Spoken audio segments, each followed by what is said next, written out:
Salve peixeiros com orgulho, bem-vindos a mais um vídeo do canal SFC Raiz. Como sempre agradeço de coração os fiéis membros deste canal, mas se está vendo pela primeira vez, dessa força também, acione o botão de inscrito para os futuros vídeos, análises, vlogs próximos, ok? Compartilhe também com os seus colegas de rede social para fortalecer mais um canal de Santista para Santista. Crônica do jogo Palmeiras-Crefisa 1 Santos 0.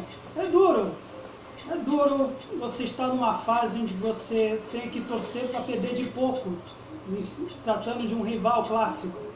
Estamos, para quem vivenciou os anos 80 e 90, e reviver um pouco essa fase é complicado, é difícil.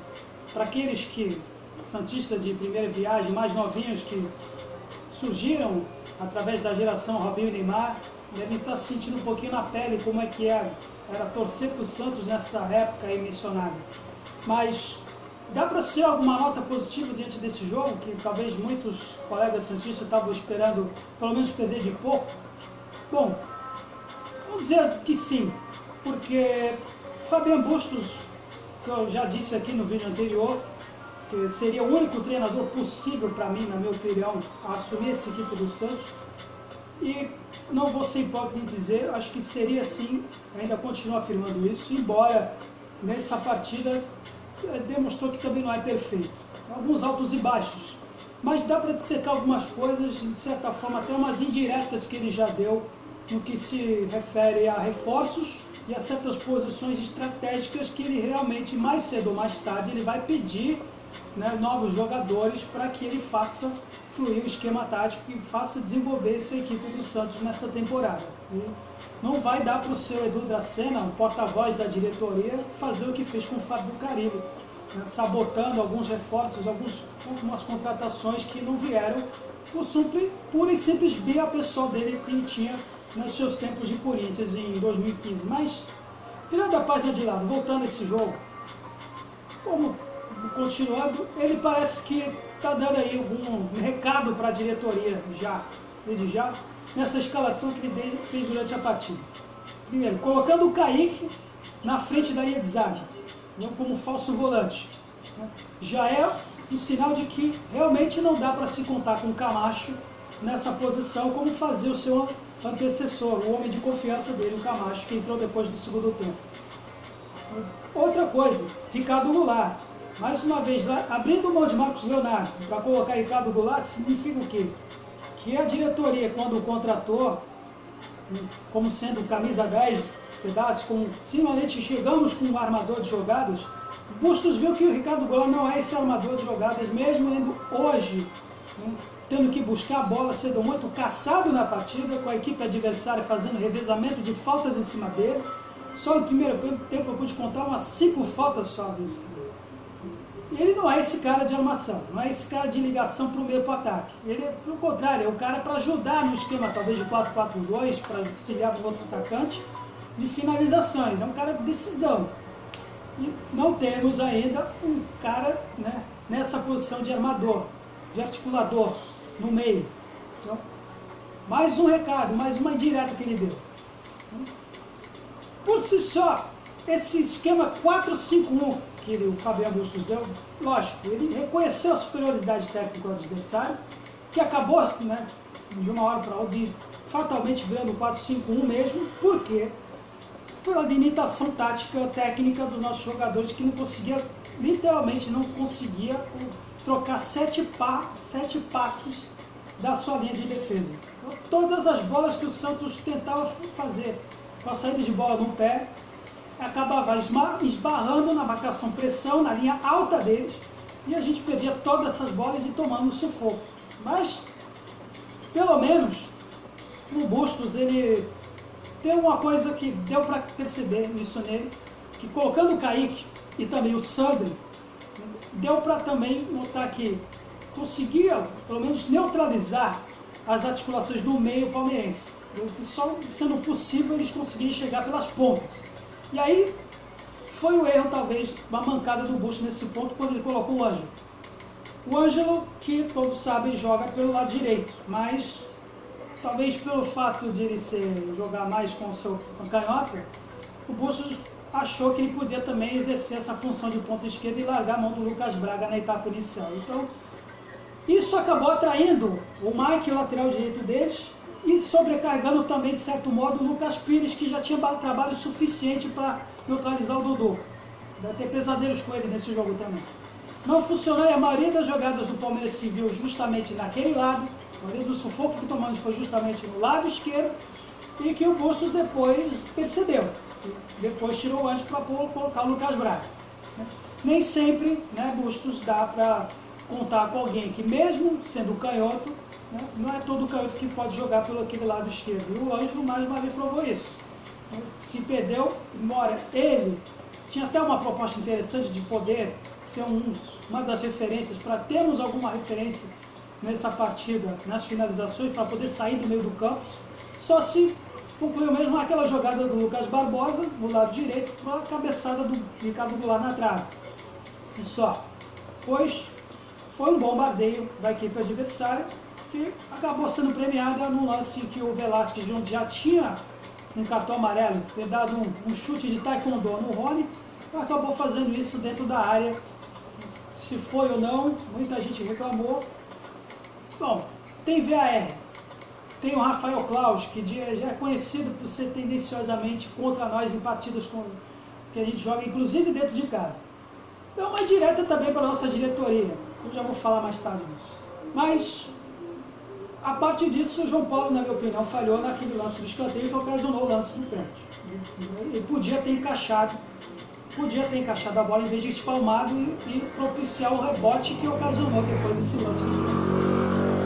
E no segundo tempo, já com a menos, com meio estrago feito, com o Fabian Bustos já percebendo que não podia contar com o Ângelo no lado esquerdo, já aí sim colocando o Lucas Braga, depois também ele colocou o Camacho no lugar do Sandro. E aí eles tiveram um pouquinho mais de facilidade de penetrar no meio. Tá bem. Camacho é um dos caras que tem um pouco mais de técnica dessa equipe nivelada para baixo para poder fazer essas articulações à tarde.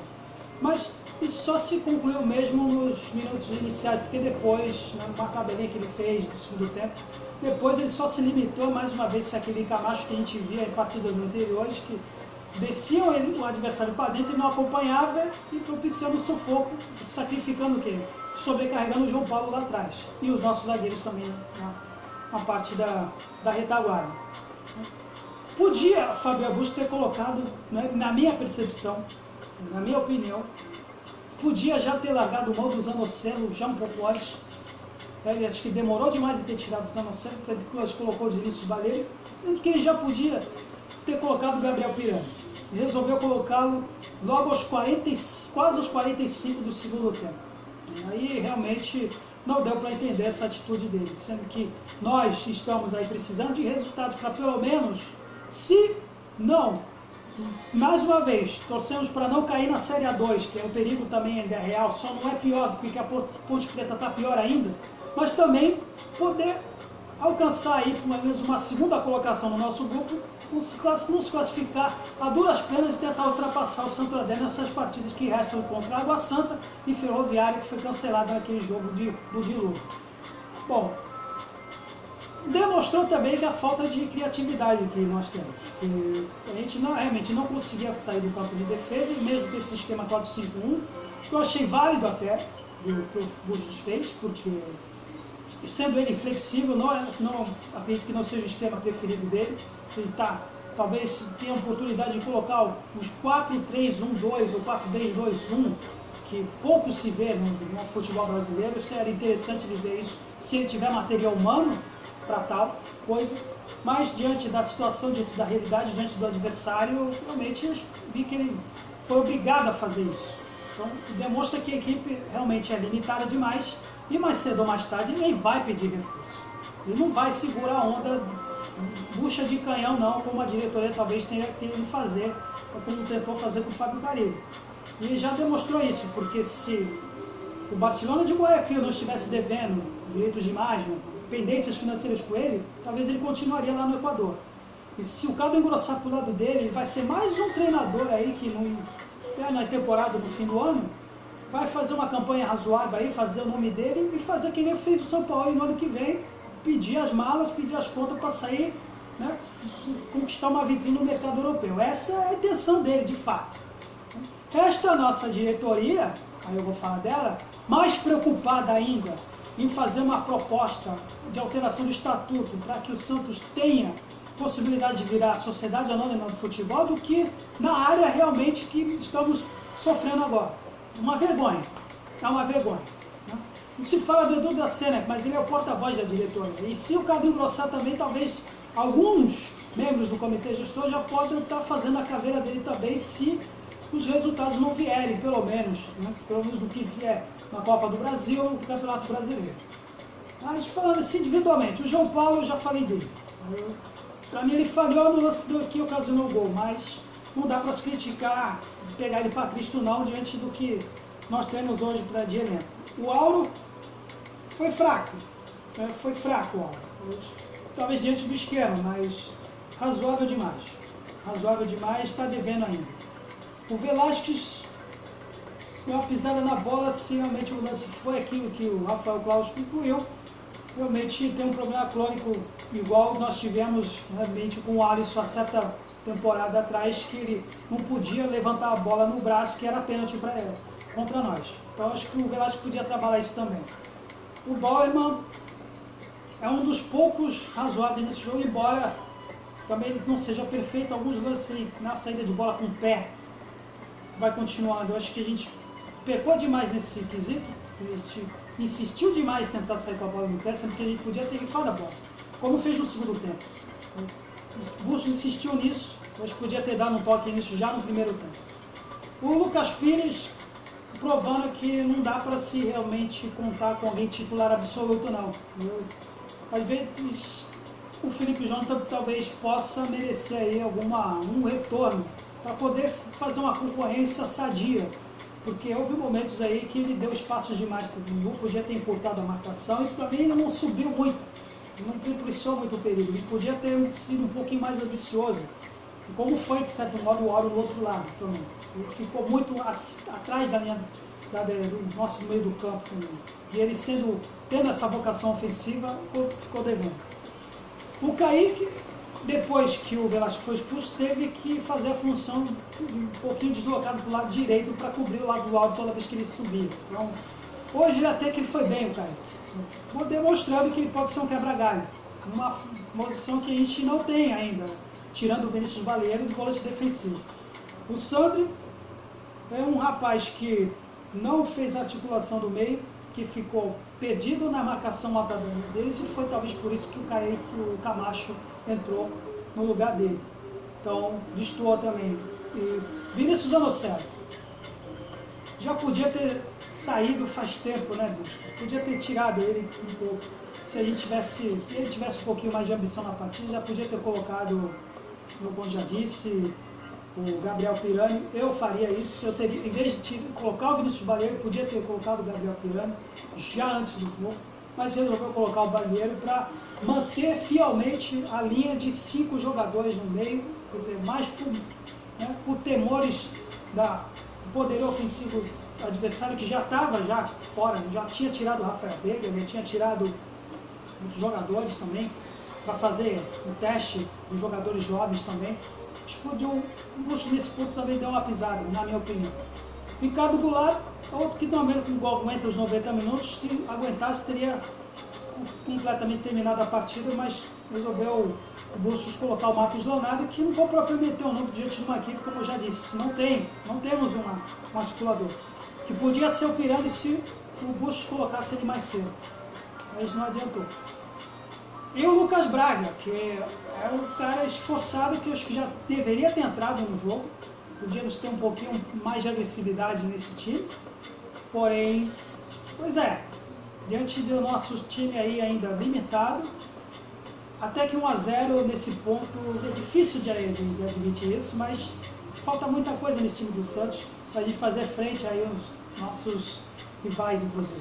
Né? E eles estão numa fase muito boa, estão numa fase realmente que estão invictos na competição, então realmente difícil a gente poder esperar algum resultado realmente positivo, algum milagre diante de um treinador que tem que fazer todo esse trabalho de reconhecimento, de fazer de novo, conhecer o grupo e agora parece que agora ele viu que alguns jogadores dá para ver quando que dá para contar com certos jogadores e quando que não dá.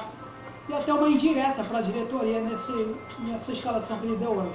Né?